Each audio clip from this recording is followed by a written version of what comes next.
Hey everybody, welcome to Hello. React, your BP1 and BP2. Bit of history for you today for us Brits to react to. We're going to be looking at the Last Dreadnought, the USS Texas.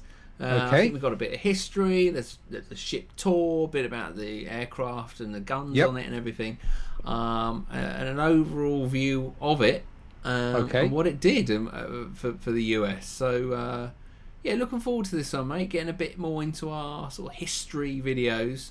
So do come along with us on the video today and do comment as we go. Yeah. What about you? Interested in this one? Yeah, very much so. I mean, so just to sort of add a bit more information before we crack on. So the Dreadnought was a predominant type of battleship in the early 20th century. The first of the kind, the Royal Navy's HMS Dreadnought, had such an effect when launched in 1906 that similar battleships built after were referred to as dreadnoughts because of, you know, the style and design. Oh, I see. Right, okay. Earlier dreadnoughts became known as pre-dreadnought. So you had the pre-dreadnought and the dreadnought era. As you mentioned, USS Texas is the only dreadnought still in existence, was launched in 1912 and is now a sort of floating... 1912, but look at it. 1912, Does that look like it was in 1912? Still looks awesome, doesn't it? I know, it still looks ferocious. What's one we got moored in the Thames? HMS... Oh God! Oh no! I know it. I can even look at it. I can see it sat there. Can't think. No. Come on. We'll have to Google it. We'll have to Google it now. HMS Belfast. Belfast. Of course it is. We'll edit that bit out. Yeah. So the ship, the ship moored in the Thames is the HMS Belfast. Smooth, funny. All right, let's get into it, people. This is brought to you from Earth and Time. Thank you, Earth and Time channel. Hey everybody, this is Garrett from Earth and Time, and today we're going to go check out the USS Texas, the last of the surviving dreadnoughts, in a ship that served in World War I and in World War II. In World War II, it served in Iwo Jima, it served in Okinawa, it served during the D-Day invasions. So very important historical ship, and I'm really excited to take you along with me to go take a tour of it and learn more about it. So come join me, let's go take a look and learn some history. USS Texas, after the or BB-35, is the last other video. It's amazing it survived two World capital Wars. ship to serve in both World War I and World War II. The New York class battleship was launched on May 18, 1912 and commissioned on March 12, 1914. The USS Texas was the first battleship to have anti-aircraft guns, as well as the first to launch an airplane, and it was one of the first ships with radar. Although the USS Texas served during World War I, it did not see a lot of action. However, the story was very different for World War II, where the USS Texas participated in 3 different theaters: North Africa, Europe, and the Pacific. The first action of World War II she saw was in North Africa, where she was supporting Operation Torch, an amphibious landing into Morocco, where the Allied troops were kicking off their North Africa campaign. From North Africa, USS Texas went and supported the D-Day invasions.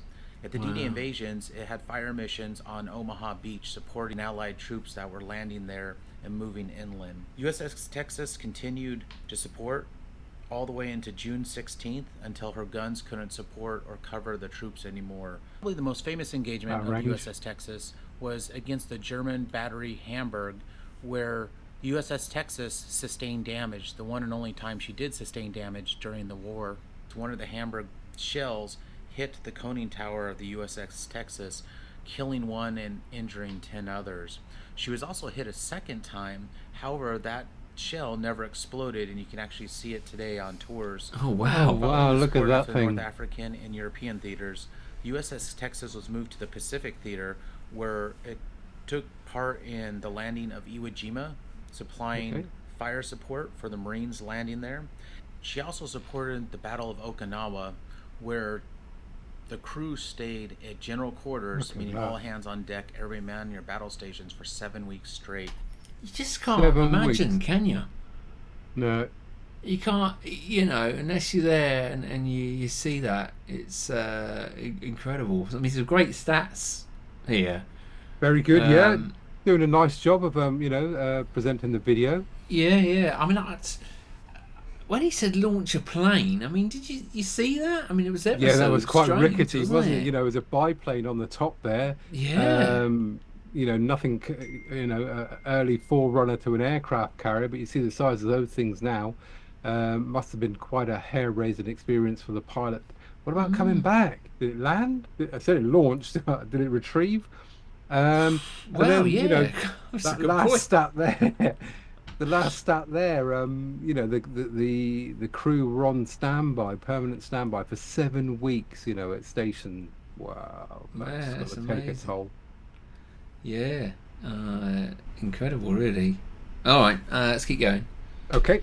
Due to the risk of kamikaze pilots attacking at any time, during some of those engagements, the USS Texas was credited with shooting down 1 kamikaze and assisting in 3 other kamikazes being shot down.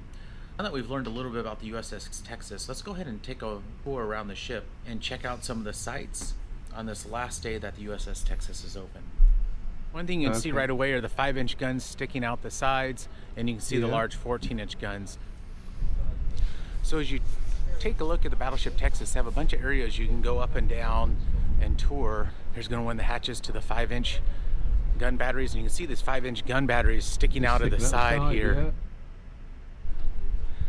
So as we come through, we can come So inside. big, isn't it? You where don't they have realise. the 5-inch guns, and this is where the crews would be operating at and firing these out. And so these Imagine had a the range chaos of going on 9 when we were miles. doing that. They would 9 store the miles. initial cartridges or the initial rounds here, and then they had to put in gunpowder behind it. So it was only the shell on the front part. So Right. this is the box where they'd Up against load the outer wall. the 5-inch shells into, and then there's the powder that would go behind it.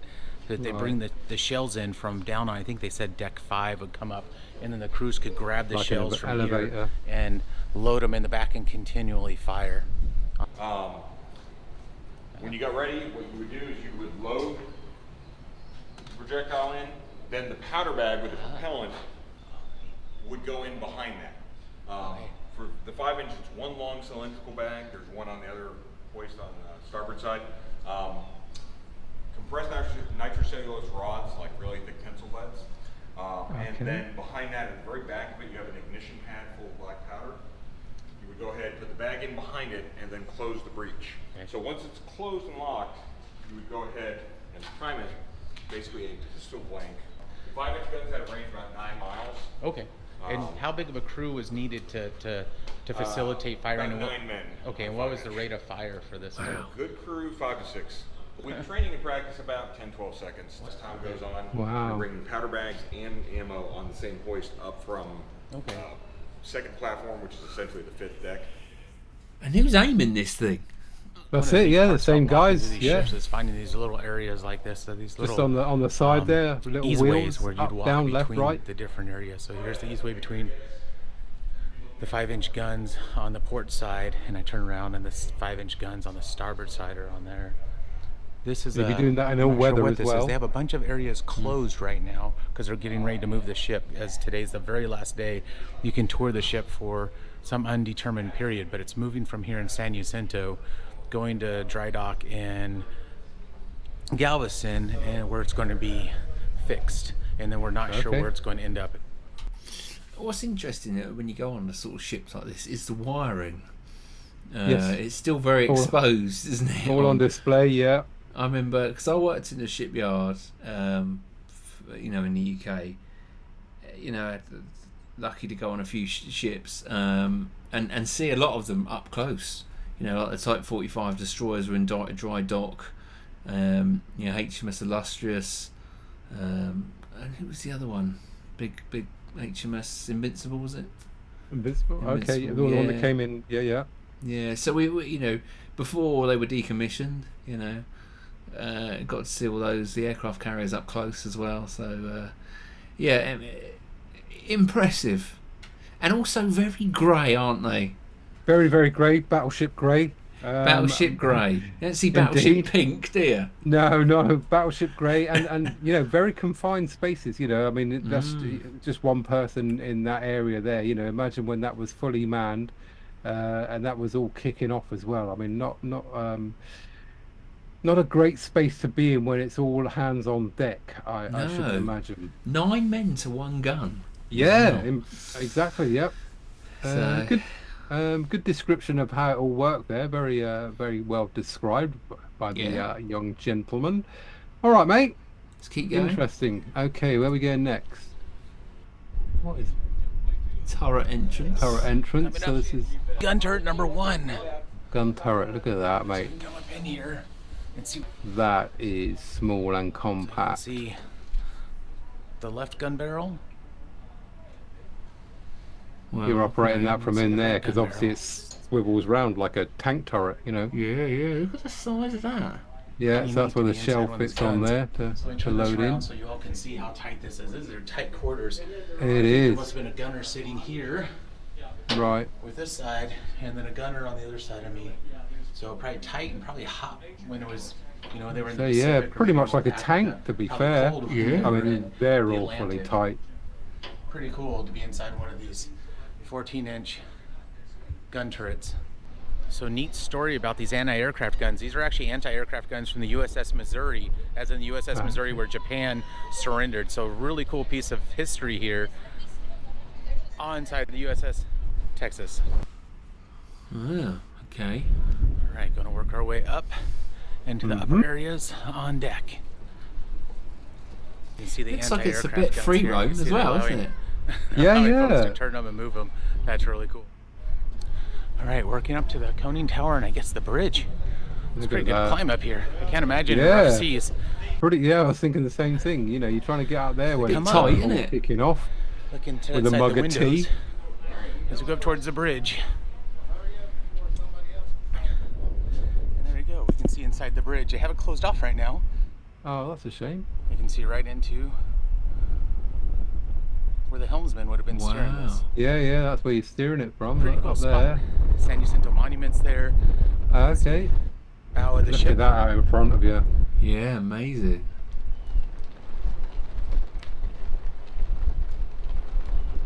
It goes all the way Number up the 3 top here there is as well. where they would have the airplanes on top of, and they would turn the turrets and then launch the planes into the wind to help them take off. And then once they do their reconnaissance or their scouting, whatever they were doing, they'd land in the water, and then these big cranes pick up the airplanes and then land in the here on top water. of turret number 3, where then they'd be ready to launch again for their scouting missions.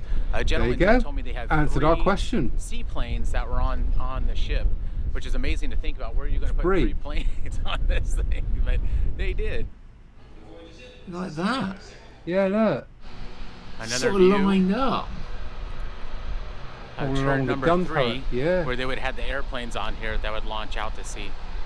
Wow. So one of the interesting pieces of history here is the fact that there was a 240 millimeter shell that landed on the battleship Texas, but it didn't explode. So they were able to defuse it and then show it. So here's the 244 millimeter German shell. All right, so we can head down into interesting the second deck. Imagine here. the bloke has been told to disarm it. The stairs down. Yeah. Yeah. And see what the inside of the ship looked like. So it looks like this was a galley area or wardroom pantry. So this is where they had food stored. 9.6 inches.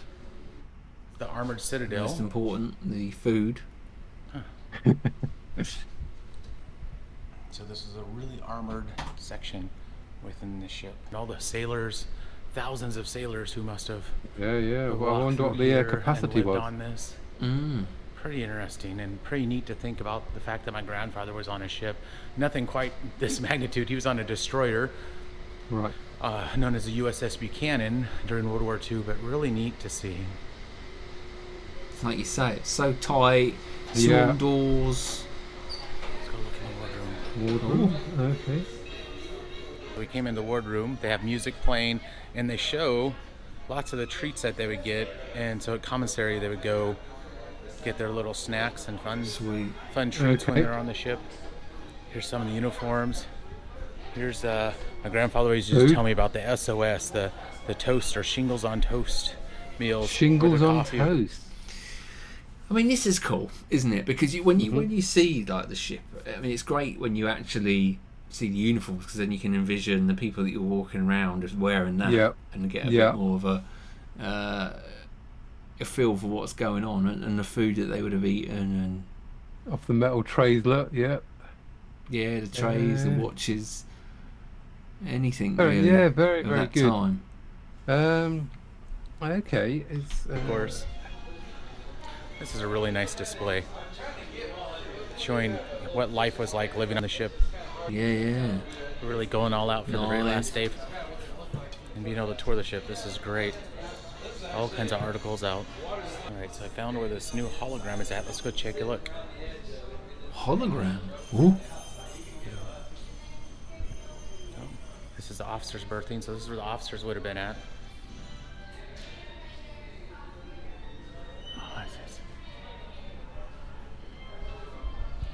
Hop through.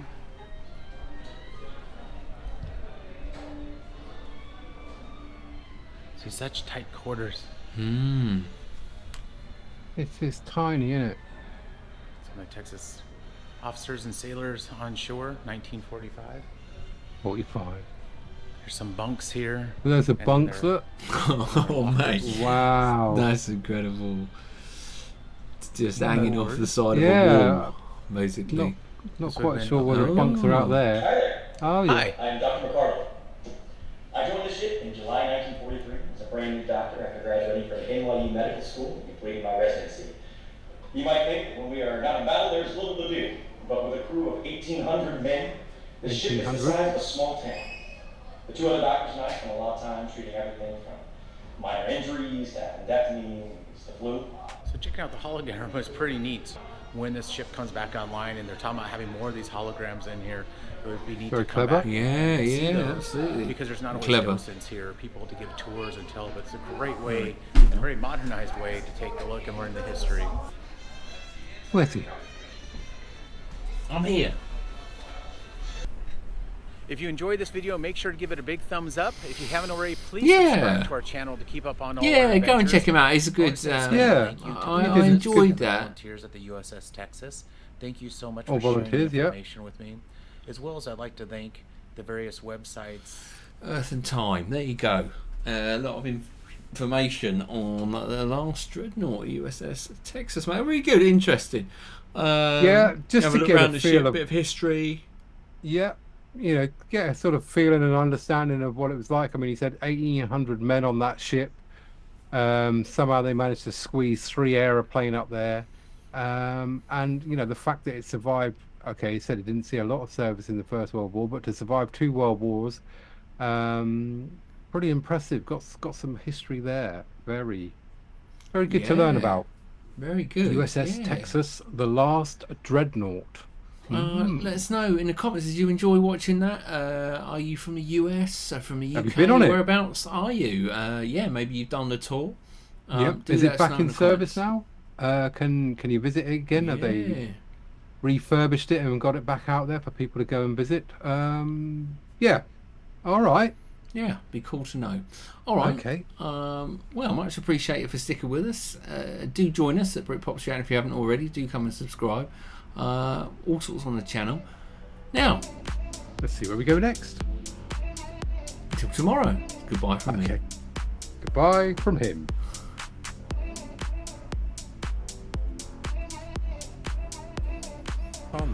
Toodaloo.